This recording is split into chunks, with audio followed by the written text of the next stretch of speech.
നമസ്കാരം. വാർത്തയിൽ ഇന്ന് ആരംഭിക്കുന്നു. ആദ്യം പ്രധാന വാർത്തകൾ. വീണ വിജയന്റെ കമ്പനിക്കെതിരെ കേന്ദ്ര അന്വേഷണം.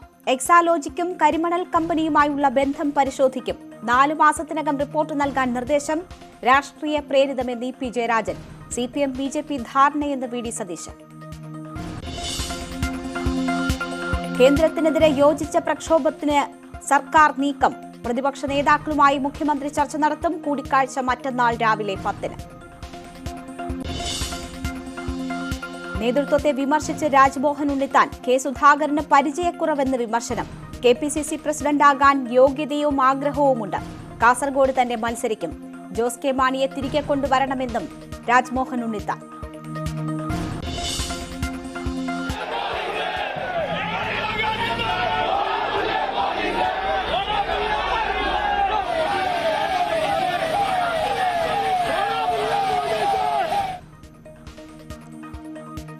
രാഹുൽ മാങ്കൂട്ടത്തിലിന്റെ അറസ്റ്റിൽ ഇന്നും പ്രതിഷേധം.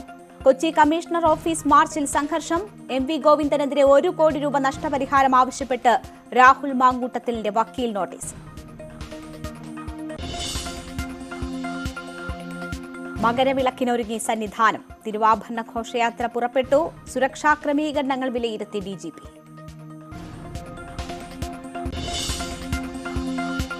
മല്ലികാർജ്ജുൻ ഖാർഗെ ഇന്ത്യ മുന്നണി ചെയർപേഴ്സൺ. തീരുമാനം ഏകകണ്ഠമായി. ലോക്സഭാ തെരഞ്ഞെടുപ്പ് ഒരുക്കം ചർച്ച ചെയ്ത നേതാക്കൾ.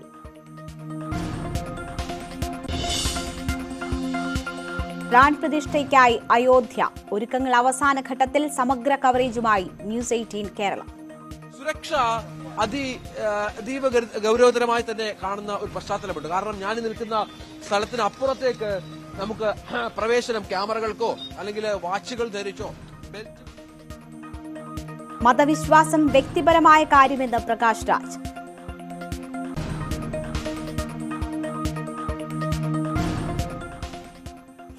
വാർത്തയിലേക്ക് വിശദമായി. മുഖ്യമന്ത്രിയുടെ മകൾ വീണ വിജയന്റെ കമ്പനിക്കെതിരെ കേന്ദ്ര അന്വേഷണം. കോർപ്പറേറ്റ് അഫയേഴ്സ് മന്ത്രാലയമാണ് അന്വേഷണത്തിന് ഉത്തരവിട്ടത്. മാസപ്പടി വിവാദത്തിലെ കണ്ടെത്തലിന് പിന്നാലെയാണ് അന്വേഷണം. എക്സാലോജിക്കും CMRL തമ്മിലുള്ള ഇടപാടും അന്വേഷിക്കും. 3-അംഗ അന്വേഷണ സംഘം 4 മാസത്തിനുള്ളിൽ അന്വേഷണ റിപ്പോർട്ട് സമർപ്പിക്കും. കേന്ദ്ര കോർപ്പറേറ്റ് കാര്യാലയ മന്ത്രാലയമാണ് അന്വേഷണത്തിന് ഉത്തരവിട്ടിരിക്കുന്നത്. മുഖ്യമന്ത്രിയുടെ മകൾ വീണ വിജയന്റെ എക്സാലോജി കമ്പനി, അതോടൊപ്പം തന്നെ കരിമണൽ കമ്പനിയായ CMRL, KSIDC എന്നിവരുടെ പ്രവർത്തനം സംബന്ധിയായ കാര്യങ്ങളിൽ അന്വേഷണം നടത്തി റിപ്പോർട്ട് സമർപ്പിക്കാനാണ് നിർദ്ദേശം നൽകിയിട്ടുള്ളത്. 4 മാസത്തിനകം ഇത് സംബന്ധിയായ റിപ്പോർട്ട് സമർപ്പിക്കേണ്ടതുണ്ട്. 3-അംഗ ഉദ്യോഗസ്ഥ സംഘമാണ് ഇത് സംബന്ധിയായ കാര്യങ്ങളിൽ അന്വേഷണം നടത്തേണ്ടത്. 3 കമ്പനികളുടെയും ഇടപാടുകൾ സംബന്ധിയായ കാര്യങ്ങളിൽ അന്വേഷണം നടത്തണമെന്നും നിർദ്ദേശിച്ചിട്ടുണ്ട്. നേരത്തെ വീണ വിജയന്റെ കമ്പനി എക്സാലോജിക്കിന് CMRL നിന്ന് പണം കൈപ്പറ്റിയതായിട്ട് ഇത് സംബന്ധിയായ വാർത്തകൾ വന്നിരുന്നു. ചെയ്യാത്ത സേവനത്തിനാണ് തുക നൽകിയത് എന്നാണ് പിന്നീട് ഇത് സംബന്ധിച്ച വാർത്തകൾ പുറത്ത് വന്നത്. ഈ കാര്യങ്ങളിൽ വിശദീകരണം ഉണ്ടായെങ്കിലും പക്ഷേ അത് ഈ വിവാദങ്ങൾ സംബന്ധിയായ കാര്യങ്ങളിൽ മതിയായ ഒരു വിശദീകരണമായിരുന്നില്ല. ഇത് സംബന്ധിച്ച് ഹൈക്കോടതി അടക്കം വിവരങ്ങൾ തേടിയിരുന്നു. ഹൈക്കോടതിയിൽ ഇത് സംബന്ധിച്ച ഹർജിയിൽ പറഞ്ഞിരുന്നത് വീണ വിജയനും ഒപ്പം തന്നെ മുഖ്യമന്ത്രി പിണറായി വിജയനും ഒപ്പം UDFന്റെ നേതാക്കൾ എന്നിവർക്കെല്ലാം ഉൾപ്പെടെ തന്നെ വിശദീകരണം നൽകാൻ എതിർകക്ഷികൾക്ക് നോട്ടീസ് അയക്കുകയും നൽകിയ ഒരു സാഹചര്യം കൂടിയുണ്ട്. ഈ കമ്പനിയുടെ ആദായ നികുതി സെറ്റിൽമെൻറ്റ് വിഭാഗത്തിൽ നൽകിയ വിശദീകരണം, പിന്നീട് അവർ നൽകിയ ഉത്തരവ്, ഇതിൻ്റെ അടിസ്ഥാനത്തിൽ കൂടിയാണ് ഇപ്പോൾ ഉത്തരവിട്ടിരിക്കുന്ന ഈ അന്വേഷണം പുറത്തു വന്നിരിക്കുന്നത്. ഇതിൽ വലിയ രീതിയിലുള്ള ഒരു രാഷ്ട്രീയ വിവാദങ്ങൾ കേരളത്തിൽ ഇത് സംബന്ധിച്ച് ഉണ്ടാകുമെന്ന കാര്യത്തിൽ യാതൊരു സംശയവുമില്ല. നേരത്തെയും വലിയ വിവാദങ്ങൾ ഇത് സംബന്ധിച്ച് ഉയർന്നിരുന്നു. അപ്പോഴൊന്നും കൃത്യമായ രീതിയിലുള്ളൊരു വിശദീകരണം നൽകാൻ കാര്യങ്ങളിൽ കഴിഞ്ഞിരുന്നില്ല. മുഖ്യമന്ത്രിയോ വീണ വിജയനോ ഇക്കാര്യങ്ങളിൽ കാര്യമാത്ര പ്രതികരണങ്ങളൊന്നും തന്നെയും ഉണ്ടായിരുന്നില്ല. CPM നേതൃത്വമായിരുന്നു ഇതിനെ പ്രതിരോധിക്കാൻ മുന്നോട്ട് വന്നിരുന്നത്. അപ്പോഴും വലിയ രീതിയിൽ ഈ പണം വാങ്ങിയോ ഇല്ലയോ എന്നത് സംബന്ധിയായ കാര്യങ്ങളിൽ വലിയ വിശദീകരണത്തിലേക്ക് പോകുവാനും കഴിഞ്ഞിരുന്നില്ല. എന്തായാലും പുതിയ ഉത്തരവ് വീണ്ടും ഇത് സംബന്ധിച്ച രാഷ്ട്രീയ ചർച്ചകൾ ഉയർത്തും എന്ന കാര്യത്തിൽ യാതൊരു സംശയവുമില്ല. ഡാനി പോളിന്റെ റിപ്പോർട്ടാണ് കണ്ടത്. കേന്ദ്ര അന്വേഷണത്തോടെ ഒരിടവേളയ്ക്ക് ശേഷം മാസപ്പടി വിവാദം സംസ്ഥാന രാഷ്ട്രീയത്തിൽ സജീവ ചർച്ചയായിരിക്കുകയാണ്. ലോക്സഭാ തെരഞ്ഞെടുപ്പ് അടുത്തിരിക്കെ വിവാദം പ്രതിപക്ഷം ആയുധമാക്കുമ്പോൾ രാഷ്ട്രീയ പ്രേരിതമെന്ന വാദമുയർത്തിയാണ് CPMന്റെ പ്രതിരോധം. മാസപ്പടി വിവാദം വീണ്ടും സംസ്ഥാന രാഷ്ട്രീയത്തിൽ ചർച്ചയാവുകയാണ്. അതിന് പ്രധാന കാരണം കേന്ദ്ര മന്ത്രാലയത്തിൻ്റെ ഇപ്പോഴത്തെ അന്വേഷണമാണ്. മുഖ്യമന്ത്രി മകൾ വീണ വിജയനെതിരെയുള്ള അന്വേഷണമാണ്. ലോക്സഭാ തെരഞ്ഞെടുപ്പ് അടുത്തിരിക്കുന്നു. സംസ്ഥാന നിയമസഭാ സമ്മേളനം ഉടൻ ആരംഭിക്കാൻ പോകുന്നു. ആ സാഹചര്യത്തിൽ വിവാദം കൂടുതൽ ചൂടുപിടിക്കുമെന്ന് ഉറപ്പാണ്. അത് തിരിച്ചറിഞ്ഞുള്ള പ്രതിരോധമാണ് CPM നേതൃത്വം സ്വീകരിക്കുന്നത്. ഇടതുമുന്നണി കൺവീനർ EP ജയരാജൻ അടക്കമുള്ളവർ രാഷ്ട്രീയ ലക്ഷ്യത്തോടെയുള്ള നീക്കമാണെന്ന വാദം ഉയർത്തിക്കഴിഞ്ഞു. കേന്ദ്ര ഗവൺമെൻറ് അവരുടെ താല്പര്യങ്ങൾക്ക് വേണ്ടി BJP ഇതര പാർട്ടികളെ ഭയപ്പെടുത്താൻ, കീഴ്പ്പെടുത്താൻ അവർ തെറ്റായിട്ടുള്ള വഴികൾ ഉപയോഗിക്കുന്നു, കേന്ദ്ര ഏജൻസികൾ ഉപയോഗിച്ചുകൊണ്ടിരിക്കുന്നുണ്ട്. നേരത്തെയും അന്വേഷണങ്ങൾ ഉണ്ടായിട്ടുണ്ടല്ലോ, ഇനിയും നടക്കട്ടെ എന്ന മറുപടിയായിരുന്നു CPMന്റെ സംസ്ഥാന സെക്രട്ടേറിയറ്റ് അംഗം കൂടിയായ മന്ത്രി മുഹമ്മദ് റിയാസിൻ്റേത്. ഇതൊക്കെ നമ്മൾ നേരത്തെ കണ്ടതല്ലേ, നേരത്തെ പറഞ്ഞ കാര്യങ്ങളാണല്ലോ. ഇപ്പോൾ ലോക്സഭാ തെരഞ്ഞെടുപ്പ് വരുന്നു, ബാക്കി നോക്കാം, കാര്യങ്ങൾ നോക്കാം അതിൻ്റെ വഴിക്ക്. എന്നാൽ പ്രതിപക്ഷം ഇപ്പോഴും ഇതിൽ ആരോപിക്കുന്നത് CPM-ഉം BJP തമ്മിലുള്ള ഒത്തുകളി നടക്കുമെന്ന ആശങ്കയാണ്. കരിവന്നൂർ കേസ്, അതുപോലെ തന്നെ സ്വർണ്ണക്കടത്ത് കേസ്, അങ്ങനെ പല കേസുകളിലും അന്വേഷണം ആദ്യം പ്രഖ്യാപിക്കുകയും പിന്നീട് ഒത്തുതീർപ്പിലെത്തുകയും ചെയ്യാറുണ്ട് CPM-ഉം BJP-യും തമ്മിലെന്നാണ് കോൺഗ്രസിന്റെ ആരോപണം. കേരളത്തിലെ CPM-ഉം സംഘപരിവാർ ശക്തികളുമായി ഒരു അവിഹിതമായ ബന്ധമുണ്ട്. അത് SNC ലാവ്ലിൻ കേസിലും സ്വർണ്ണക്കള്ളക്കടത്ത് കേസിലും ലൈഫ് മിഷൻ കേസിലും കരുവന്നൂരിലെ ED കേസിലും ഞങ്ങൾ കണ്ടതാണ്. അത് തന്നെയാണോ മാസപ്പടി കേസിൽ ആവർത്തിക്കാൻ പോകുന്നത് എന്ന് ഞങ്ങൾ നിരീക്ഷിക്കുന്നു. ഏതായാലും ഈ വിഷയം കൂടുതൽ ശക്തമായി തന്നെ കേരള രാഷ്ട്രീയത്തിൽ നിറഞ്ഞു നിൽക്കും. ലോക്സഭാ തെരഞ്ഞെടുപ്പ് വരാനിരിക്കുന്നു. ആ സാഹചര്യത്തിൽ BJP-ക്കും ഇതിൽ കൃത്യമായൊരു നിലപാട്, അന്വേഷണം പ്രഖ്യാപിച്ചാൽ മാത്രം പോരാ, കൃത്യമായ അന്വേഷണം നടക്കുന്ന ഉറപ്പുവരുത്തേണ്ട ഒരു ബാധ്യത BJP-യിലും വന്നു ചേരും. അതിന് കാരണം നേരത്തെ കോൺഗ്രസിൻ്റെ ഇത്തരം ആരോപണങ്ങളാണ്. ഒത്തുകളി ആരോപണം അവർ ഉന്നയിക്കുമ്പോൾ അങ്ങനെയല്ല എന്ന് തെളിയിക്കേണ്ട ബാധ്യതയും ഉത്തരവാദിത്വവും അന്വേഷണ സംഘത്തിനും അതുപോലെ BJP നേതൃത്വത്തിനും ഉണ്ടാകും. അതുകൊണ്ട് തന്നെ വരും ദിവസങ്ങളിൽ കേരള രാഷ്ട്രീയത്തിൽ ഏറ്റവും അധികം ചർച്ച ചെയ്യപ്പെടാൻ പോകുന്ന ഒരു വിഷയമായി ഇത് മാറുമെന്ന് ഉറപ്പാണ്. മാസപ്പടി വിഷയത്തിൽ ഹൈക്കോടതിയിൽ റിട്ട് ഫയൽ ചെയ്ത ശേഷമാണ് കാര്യങ്ങൾ വേഗത്തിലായതെന്ന് ഷോൺ ജോർജ്. തന്റെ ഫോൺ വരെ ചോർത്തി. കേസ് നൽകിയതിന് പിന്നിൽ രാഷ്ട്രീയമില്ല, കേരളത്തിലെ പ്രളയത്തെ പോലും മുഖ്യമന്ത്രി വിറ്റ് കാശാക്കിയെന്നും ഷോൺ ജോർജ് പറഞ്ഞു. ഡിസംബർ മാസം 13-ാം തീയതിയാണ് ഞാൻ ഇത് സംബന്ധിച്ച് നടപടി ആവശ്യപ്പെട്ടുകൊണ്ട് ബഹുമാനപ്പെട്ട ഹൈക്കോടതിയിൽ റിട്ട് സമർപ്പിച്ചു. 13-ാം തീയതി റിട്ട് സമർപ്പിച്ചതിന് ശേഷം വളരെ സ്പീഡായിരുന്ന കാര്യങ്ങൾ എനിക്ക് 21-ാം തീയതി തന്നെ CMRL-നും KSIDC-ക്കും ഇത് സംബന്ധിച്ച് സമഗ്രമായ റിപ്പോർട്ട് ആവശ്യപ്പെട്ട് ഷോക്കോസ് നോട്ടീസ് ROC കൈമാറി. രാഹുൽ മാങ്കൂട്ടത്തിലിന്റെ അറസ്റ്റിൽ പ്രതിഷേധിച്ച് യൂത്ത് കോൺഗ്രസിന്റെ കമ്മീഷണർ ഓഫീസ് മാർച്ചിൽ സംഘർഷം. പ്രവർത്തകർ ബാരിക്കേഡ് മറിച്ചിടാൻ ശ്രമിച്ചതോടെ പോലീസ് ജലപീരങ്കി പ്രയോഗിച്ചു. പ്രവർത്തകർ പോലീസിന് നേരെ കല്ലെറിഞ്ഞു.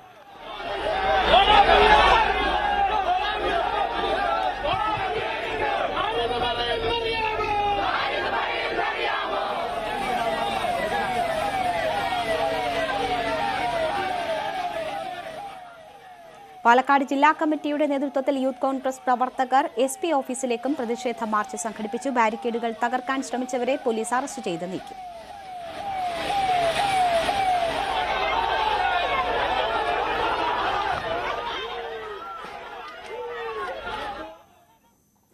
CPM സംസ്ഥാന സെക്രട്ടറി MV ഗോവിന്ദനെതിരെ 1 കോടി രൂപ നഷ്ടപരിഹാരം ആവശ്യപ്പെട്ട് വക്കീൽ നോട്ടീസ്.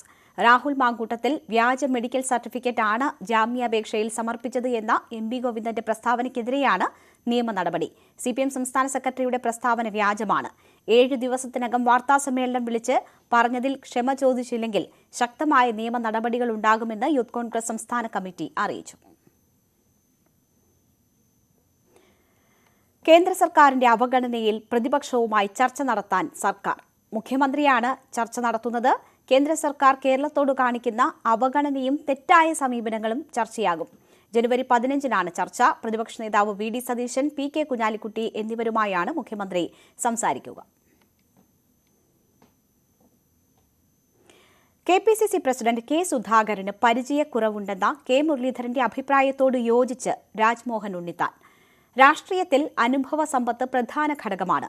നേതാവ് പടിപടിയായി ഉയർന്നു വരേണ്ടതാണ്. ഇന്ദിരാഗാന്ധി മരണപ്പെട്ട ശേഷം കോൺഗ്രസിലെത്തിയ ആളാണ് സുധാകരനെന്നും രാജ്മോഹൻ ഉണ്ണിത്താൻ പറഞ്ഞു. അല്ലെ, രാഷ്ട്രീയത്തിൽ അനുഭവ സമ്പത്ത് ഒരു പ്രധാന ഘടകമാണ്. താഴെത്തട്ടിൽ നിന്ന് നമ്മൾ കുഞ്ഞുങ്ങളെ ചേർക്കുമ്പോൾ അവർക്ക് അതിൻ്റെ എക്സ്പീരിയൻസ് കിട്ടും. എല്ലാവർക്കും ആ അടിത്തറ വേണം. അതുകൊണ്ട് കോൺഗ്രസിൻ്റെ അല്ല, എല്ലാ രാഷ്ട്രീയത്തിലും പാരമ്പര്യം വലിയ ഘടകമാണ്. പാരമ്പര്യം അതാണല്ലോ യൂണിറ്റ് പ്രസിഡന്റ്, താലൂക്ക് പ്രസിഡന്റ്, ജില്ലാ സെക്രട്ടറി, ജില്ലാ president, state secretary, state president, പിന്നെ യൂത്ത് കോൺഗ്രസ്സിൽ വന്ന് യൂത്ത് കോൺഗ്രസ്സിൽ. അപ്പം പടിപടിയായി വളർന്നു വന്നെങ്കിൽ മാത്രമേ അനുഭവ സമ്പത്തുണ്ടാവും. അനുഭവം ഗുരു തദൈവ എന്നാണ്. അപ്പോൾ അനുഭവം ഒരു വലിയ സമ്പത്താണ്. അപ്പം ആ സമ്പത്തില്ലാത്തവർക്ക് അതിൻ്റെതായ പരിചയക്കുറവുണ്ടാകും, സ്വാഭാവികമാണ്. അത് ഒരു വ്യക്തിയുടെ പേര് ഞാൻ പറയാൻ ആഗ്രഹിക്കുന്നില്ല, എല്ലാവർക്കും. അല്ല, ഞാൻ പറഞ്ഞല്ലോ, ഇപ്പോൾ സുധാകരൻ കോൺഗ്രസ്സിൽ വന്ന എന്നാണെന്ന് എല്ലാവർക്കും അറിയാമല്ലോ. ഇത് രാഷ്ട്രീയത്തിലൊന്നും ഒളിച്ചു വയ്ക്കാൻ ഇപ്പോൾ പറ്റത്തില്ലല്ലോ. നമ്മൾ എന്നാ രാഷ്ട്രീയത്തിൽ എൻട്രി, സുധാകരൻ എന്ന എൻട്രി, മനസ്സിലായോ? അദ്ദേഹം 1986 കോൺഗ്രസ് പൊളിറ്റിക്സിലേക്ക് വരുന്നത്. ഇന്ദിരാഗാന്ധി മരിച്ച് 2 കൊല്ലം കഴിഞ്ഞിട്ടാണ്. KPCC പ്രസിഡന്റ് ആവാൻ തനിക്ക് യോഗ്യതയും ആഗ്രഹവും ഉണ്ടെന്നും രാജ്മോഹൻ ഉണ്ണിത്താൻ പറഞ്ഞു. സംസ്ഥാന കോൺഗ്രസിൽ താൻ സീനിയർ നേതാവാണ്. പാർട്ടി അധ്യക്ഷനാവാൻ യോഗ്യത മാത്രമല്ല, ഭാഗ്യവും വേണമെന്നും രാജ്മോഹൻ ഉണ്ണിത്താൻ പറഞ്ഞു. പഴയകാലത്ത് അണികൾ ഒരു നേതാവിനെ തിരഞ്ഞെടുക്കുകയായിരുന്നു. ഇപ്പോൾ നേതാവ് സ്വയം നേതാവാകുകയാണ്. അപ്പോൾ എന്നെ സംബന്ധിച്ചിടത്തോളം KPCCയുടെ പ്രസിഡന്റ്, ഇന്ന് കേരളത്തിൽ 68 ഞാൻ വഹിച്ച ഓരോ സ്ഥാനങ്ങളും പറയാം. ഏറ്റവും സീനിയറാണ് ഞാൻ. പക്ഷെ എന്നെ KPCC പ്രസിഡന്റ് ആക്കണം, ഞാനാണ് അതിന് യോഗ്യൻ, അതൊന്നും ഞാൻ പറയില്ല. അല്ല, ഞാൻ പറഞ്ഞത് കേരളത്തിലെ KPCC പ്രസിഡന്റ് ആകാൻ ആഗ്രഹമില്ലാത്ത ഏത് കോൺഗ്രസ് നേതാവാണ്? ഞാൻ 68 രാഷ്ട്രീയ പ്രവർത്തനം തുടങ്ങിയ ഞാൻ ഈ പാർട്ടി കൊണ്ടുവന്ന എത്രയോ ആൾ കേരളത്തിൽ മന്ത്രിയായിട്ടുണ്ട്, MP ആയിട്ടുണ്ട്. അപ്പോൾ എനിക്ക് ഒരു MP ആകാനുള്ള മഹാഭാഗ്യം കിട്ടിയത് ഇപ്പോഴാണ്. അപ്പോൾ യോഗ്യത മാത്രമല്ല മാനദണ്ഡം, ഭാഗ്യം ഒരു ഘടകമാണ്. Every dog has a day and they will come. We will have to wait. എല്ലാവർക്കും ഒരു ദിവസമുണ്ട്.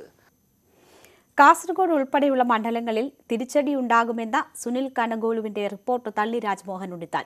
കാസർഗോഡ് തന്നെ വീണ്ടും മത്സരിക്കും, മത്സരത്തിൽ നിന്ന് പിന്മാറരുതെന്ന് രാഹുൽ ഗാന്ധി നിർദ്ദേശിച്ചിട്ടുണ്ട്. ഇടത് കോട്ടയായി അറിയപ്പെട്ടിരുന്ന കാസർഗോഡ് തനിക്ക് ഏറ്റവും അനുകൂല സാഹചര്യമാണ് ഉള്ളതെന്നും രാജ്മോഹൻ ഉണ്ണിത്താൻ പറഞ്ഞു. രാഹുൽ ഗാന്ധി ഞങ്ങൾ ഓരോരുത്തരെയും വിളിച്ച് പ്രത്യേകം സംസാരിച്ചപ്പോൾ അദ്ദേഹം എന്നോട് പറഞ്ഞു, ഒരു കാരണവശാലും കാസർഗോട്ട് അടുത്തവണ മത്സരിക്കാതിരിക്കുന്നതിനെക്കുറിച്ച് ചിന്തിക്കരുത്, അവിടെ മത്സരിക്കണം എന്നുള്ള രാഹുൽ ഗാന്ധിയാണ് എന്നോട് പറഞ്ഞത്.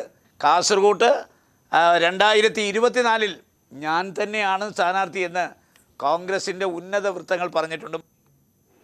കേരള കോൺഗ്രസ് ജോസ് കെ മാണി വിഭാഗത്തെ മുന്നണിയിൽ തിരികെ എത്തിക്കണം. ജോസ് വിഭാഗം UDF വിടുന്നത് ഒഴിവാക്കണമായിരുന്നു. ജോസ് വിഭാഗത്തെ തിരികെ എത്തിക്കുന്നതിന് കോൺഗ്രസിന് ആത്മാർത്ഥതയില്ലെന്ന ലീഗ് നേതാവ് PMA സലാമിന്റെ വിമർശനം അദ്ദേഹം തള്ളി. ഈ PMA സലാമിൻ്റെ അഭിപ്രായം ഞാൻ ഒരിക്കലും ശരിയാണെന്ന് പറയില്ല. KM മാണിയുടെ പാർട്ടി നമ്മളിൽ നിന്ന് വിട്ടുപോയത് നമ്മൾ ഒരു അപ്രതീക്ഷിതമായ നടപടിയായിപ്പോയി. അവരൊരിക്കലും പോകാൻ പാടില്ലായിരുന്നു, അവരെ ഒരിക്കലും അയക്കാനും പാടില്ലായിരുന്നു. UDF സംവിധാനത്തിൽ KM മാണിയുടെ പാർട്ടി തിരിച്ചു വരേണ്ടത് വളരെ അത്യാവശ്യമുള്ള കാര്യമാണ്. അത് തിരിച്ചു വരാൻ കോൺഗ്രസ് എതിരാണെന്ന് പറയുന്നത് തെറ്റാണ്. കോൺഗ്രസിൽ ആർക്കും അതിനോട് അഭിപ്രായ വ്യത്യാസമില്ല. മകരസംക്രമ സന്ധ്യയിൽ ശബരിമലയിൽ അയ്യപ്പ വിഗ്രഹത്തിൽ ചാർത്തുവാനുള്ള തിരുവാഭരണങ്ങൾ വഹിച്ചുകൊണ്ടുള്ള ഘോഷയാത്ര പന്തളത്ത് നിന്ന് പുറപ്പെട്ടു. ഉച്ചയ്ക്ക് 12:53 ഘോഷയാത്ര തുടങ്ങിയത്. പന്തളം കൊട്ടാരത്തിലെ കുടുംബാംഗം മരിച്ചതിനാൽ തിരുവാഭരണ ഘോഷയാത്രയ്ക്കൊപ്പം ഇക്കുറി രാജപ്രതിനിധി ഇല്ല.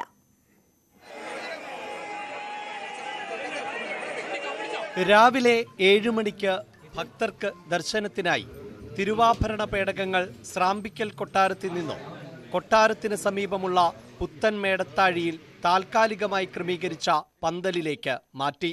തുടർന്ന് ഘോഷയാത്ര പുറപ്പെടുന്നതിന് മുമ്പ് ഉച്ചയ്ക്ക് 12:50 ക്ഷേത്രം മേൽശാന്തി പേടകങ്ങളിൽ നീരാഞ്ജനം ഒഴിഞ്ഞ് ചടങ്ങുകൾ പൂർത്തിയാക്കി. തിരുവാഭരണ പേടകങ്ങൾ രാജകുടുംബാംഗങ്ങൾ ഗുരുസ്വാമി കുളത്തിനാൽ ഗംഗാധരൻ പിള്ളയുടെ ശിരസിലേറ്റിയതോടെ ഘോഷയാത്ര ആരംഭിച്ചു.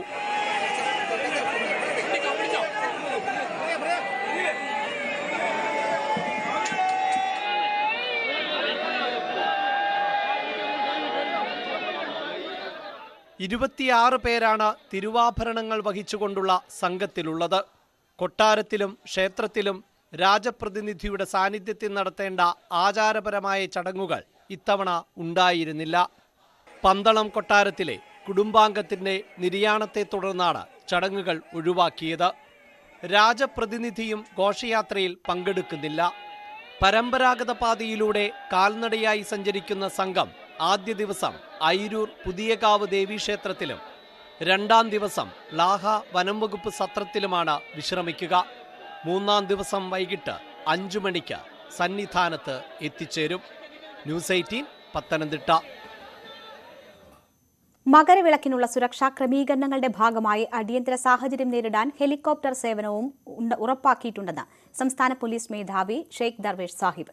ഇത്തവണ 1000 പോലീസ് ഉദ്യോഗസ്ഥരെ അധികമായി നിയോഗിച്ചിട്ടുണ്ടെന്നും സന്നിധാനത്ത് മാത്രം 2500 പോലീസ് ഉദ്യോഗസ്ഥരുടെ സേവനമുണ്ടാകുമെന്നും സംസ്ഥാന പോലീസ് മേധാവി അറിയിച്ചു. ശബരിമലയിൽ ഉന്നത പോലീസ് ഉദ്യോഗസ്ഥരുടെ യോഗത്തിൽ DGP സുരക്ഷാ ക്രമീകരണങ്ങൾ വിലയിരുത്തി. തിരുവനന്തപുരത്ത് നിന്ന് ഹെലികോപ്റ്ററിലാണ് സംസ്ഥാന പോലീസ് മേധാവി ഷെയ്ഖ് ദർവേഷ് സാഹിബ് നിലയ്ക്കൽ എത്തിയത്. അവിടെ നിന്ന് റോഡ് മാർഗം പമ്പയിലെത്തി. ഇവിടങ്ങളിലെ സുരക്ഷയും ക്രമീകരണങ്ങളും DGP വിലയിരുത്തി. തിരക്ക് നിരീക്ഷിക്കാൻ ഡ്രോൺ സംവിധാനവും അടിയന്തര സാഹചര്യം നേരിടാൻ ഹെലികോപ്റ്റർ സേവനവും ഉറപ്പാക്കിയിട്ടുണ്ടെന്നും മകരവിളക്ക് ദിവസത്തെ സുരക്ഷാ ഡ്യൂട്ടിക്ക് മാത്രം 1000 പോലീസ് ഉദ്യോഗസ്ഥരെ അധികമായി നിയോഗിച്ചിട്ടുണ്ടെന്നും സംസ്ഥാന പോലീസ് മേധാവി പറഞ്ഞു.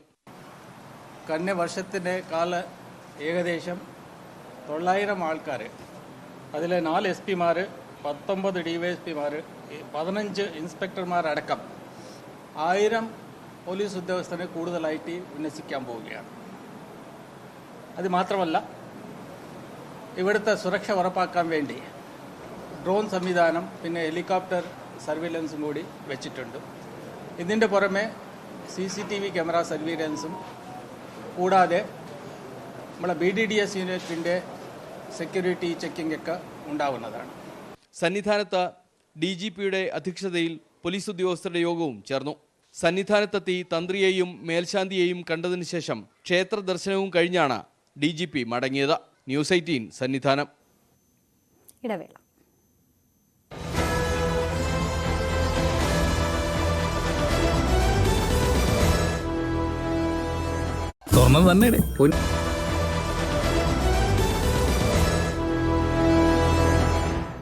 വാർത്തകൾ തുടരുന്നു. SKSSF നേതാവ് സത്താർ പന്തല്ലൂരിന്റെ കൈവെട്ട് പരാമർശം തള്ളി സമസ്ത മലപ്പുറം ജില്ലാ നേതൃത്വം. തീവ്ര സ്വഭാവത്തിൽ സംസാരിക്കുന്നത് സമസ്തയുടെ ശൈലിയല്ലെന്ന് മലപ്പുറം ജില്ലാ സെക്രട്ടറി മൊയ്തീൻ ഫൈസി പുത്തനഴി. ഇത്തരത്തിൽ സമസ്ത നേതാക്കൾ പരാമർശം നടത്താറില്ല. തീവ്രവാദികൾക്കെതിരെ എന്നും നിലപാടെടുത്ത പ്രസ്ഥാനമാണ് സമസ്ത. സത്താർ പന്തല്ലൂരിന്റെ പരാമർശത്തെ സമസ്തയുടെ ഉന്നത നേതാക്കൾ വേണ്ടതുപോലെ കൈകാര്യം ചെയ്യുമെന്നും മൊയ്തീൻ ഫൈസി പറഞ്ഞു. പ്രതിപക്ഷ കക്ഷികളുടെ കൂട്ടായ്മയായ ഇന്ത്യ മുന്നണിയുടെ ചെയർപേഴ്സണായി കോൺഗ്രസ് അധ്യക്ഷൻ മല്ലികാർജ്ജുൻ ഖർഗെയെ തെരഞ്ഞെടുത്തു. ബീഹാർ മുഖ്യമന്ത്രി നിതീഷ് കുമാറിന്റെ പേരും പരിഗണിച്ചിരുന്നു. കോൺഗ്രസിൽ നിന്ന് തന്നെ ചെയർപേഴ്സൺ വേണമെന്നായിരുന്നു ഇന്നത്തെ യോഗത്തിൽ നിതീഷ് കുമാറിന്റെ നിലപാട്. ലോക്സഭാ തെരഞ്ഞെടുപ്പിലെ സീറ്റ് വിഭജനം ഉൾപ്പെടെയുള്ള വിഷയങ്ങളാണ് യോഗം ചർച്ച ചെയ്തത്.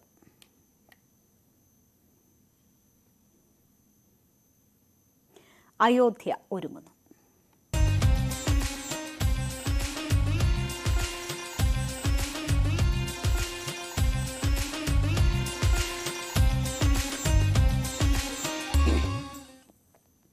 പ്രാൺപ്രതിഷ്ഠയ്ക്ക് ഇനി 9 നാൾ. അയോധ്യയിൽ ഒരുക്കങ്ങൾ അവസാന ഘട്ടത്തിലാണ്. വിവിധ സംസ്ഥാനങ്ങളിൽ നിന്ന് അയോധ്യയിലേക്ക് വിശ്വാസികൾ എത്തിക്കൊണ്ടിരിക്കുകയാണ്. അയോധ്യയിൽ നിന്ന് സമഗ്ര കവറേജുമായി ന്യൂസ് 18 സംഘവും സജ്ജമാണ്. അയോധ്യയിൽ ഭക്തരുടെ വലിയ ഒരു ഒഴുക്കാണ് കഴിഞ്ഞ കുറേ ദിവസങ്ങളായി. അയോധ്യയിലെ രാമജന്മഭൂമിയിലേക്ക് രാജ്യത്തിന്റെ വിവിധ ഭാഗങ്ങളിൽ നിന്നുള്ള, വിവിധ സംസ്ഥാനങ്ങളിൽ നിന്നുള്ള ഭക്തരുടെ വലിയ ഒഴുക്ക് സംഭവിച്ചുകൊണ്ടിരിക്കുന്നു. കേരളത്തിൽ നിന്നടക്കമുള്ള നിരവധി ആളുകൾ ഇങ്ങോട്ടേക്ക് എത്തുന്നുണ്ട്.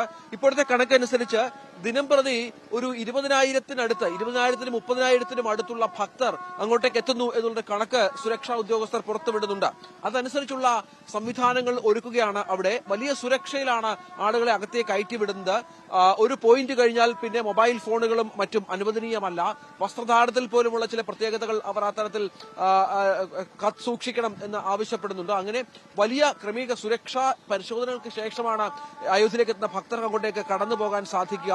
കാരണം 22-ന് പ്രധാനമന്ത്രി എത്തുന്നുണ്ട്. ഇപ്പോൾ തന്നെ നിരവധി VIP-കളായുള്ള ആളുകൾ അങ്ങോട്ടേക്ക് എത്തിച്ചേരുന്നുണ്ട്. ദർശനത്തിനും മറ്റുമായി അവർക്കൊക്കെയുള്ള ക്രമീകരണങ്ങൾ ഏർപ്പെടുത്തുന്ന ഒരു പശ്ചാത്തലം കൂടി നമ്മൾ അവിടെ കാണുകയുണ്ടായി. ഒപ്പം സുരക്ഷയുടെ കാര്യത്തിൽ പഴുതടച്ച സംവിധാനങ്ങൾ അവിടെ ഒരുക്കിയ സാഹചര്യം കൂടി നമ്മൾ ഇതിനോട് ചേർത്ത് വായിക്കണം. ഒപ്പം ഈ 22-ന് ശേഷം 50,000-ഓളം ആളുകളെ പ്രതീക്ഷിക്കുന്നുണ്ട് അയോധ്യയിലേക്ക് ദിനം പ്രതി.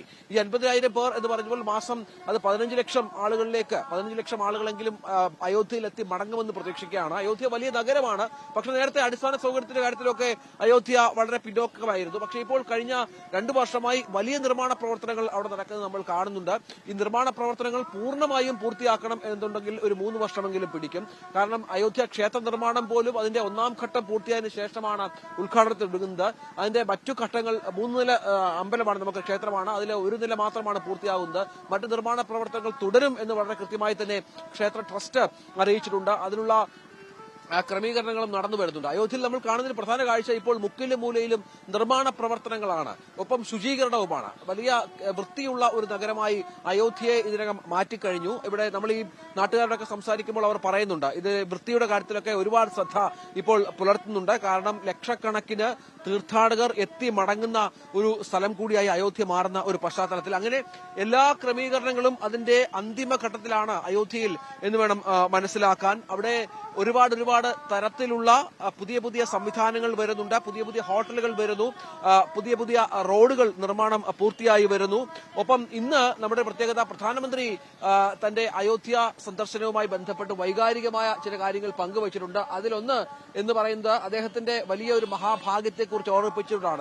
താൻ ഇത്രയധികം കോടി ജനങ്ങളുടെ ഒരു പ്രതിനിധിയായി ഈ ചടങ്ങിൽ പങ്കെടുക്കുന്നു എന്നുള്ളത് എനിക്കൊരു വലിയ ഭാഗ്യമായി പ്രധാനമന്ത്രി കാണുന്നുണ്ട്. അപ്പോൾ അതിന്റെ വ്രതാനുഷ്ഠാനം ഇന്ന് ആരംഭിച്ചു മഹാരാഷ്ട്രയിൽ എന്നുള്ളതാണ്. ഇനിയുള്ള 9 ദിവസങ്ങളിൽ വ്രതമനുഷ്ഠിച്ചായിരിക്കും പ്രധാനമന്ത്രി അയോധ്യയിലേക്ക് എത്തുക എന്നുള്ളത് വളരെ പ്രധാനപ്പെട്ട കാര്യമാണ്. അങ്ങനെ രാജ്യം മുഴുവൻ കാത്തിരിക്കുന്ന, ലോകത്തിന്റെ ശ്രദ്ധ ആകർഷിക്കുന്ന വലിയ ഒരു മാമാങ്കമായി അയോധ്യ പ്രാൺ പ്രതിഷ്ഠാ ചടങ്ങ് മാറാൻ പോകുന്നു എന്നുള്ളതാണ് ഏറ്റവും വലിയ പ്രത്യേകത. ക്യാമറമാൻ പ്രശാന്ത് മംഗലശ്ശേരിക്കൊപ്പം രഞ്ജിത്ത് രാമചന്ദ്രൻ, അയോധ്യ.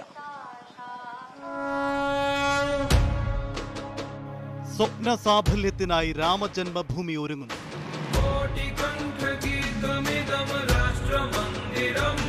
പ്രാൺ പ്രതിഷ്ഠയ്ക്കായി വിശ്വാസി സഹസ്രങ്ങൾ കാത്തിരിക്കുകയാണ്.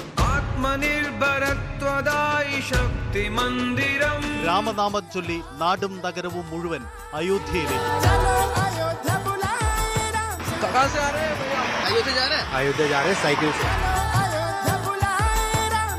രാമഭജനുകളാൽ മുഖരിതമായ അയോധ്യാപുരിയിൽ നിന്ന് രഞ്ജിത്ത് രാമചന്ദ്രന്റെ റിപ്പോർട്ടുകളും പ്രശാന്ത് മംഗലശ്ശേരിയുടെ ദൃശ്യങ്ങളും. അയോധ്യ മുഴുവൻ ഭക്തിസാന്ദ്രമാണ്. അയോധ്യ പ്രാൺ പ്രതിഷ്ഠ കവറേജ് സമഗ്രമായി ന്യൂസ് 18-ൽ മാത്രം. ന്യൂസ് 18 കേരളം, മലയാളത്തിന്റെ ദേശീയ ചാനൽ.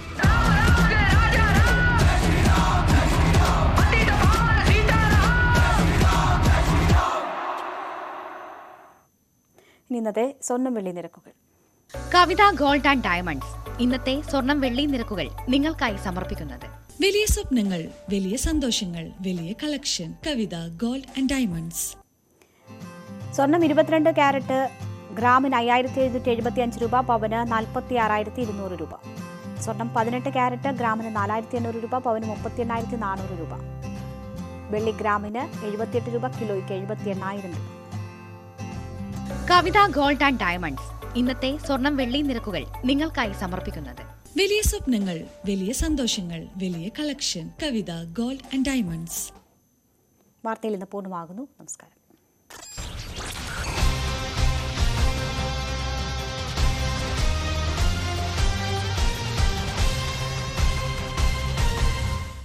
ഈ പരിപാടി നിങ്ങൾ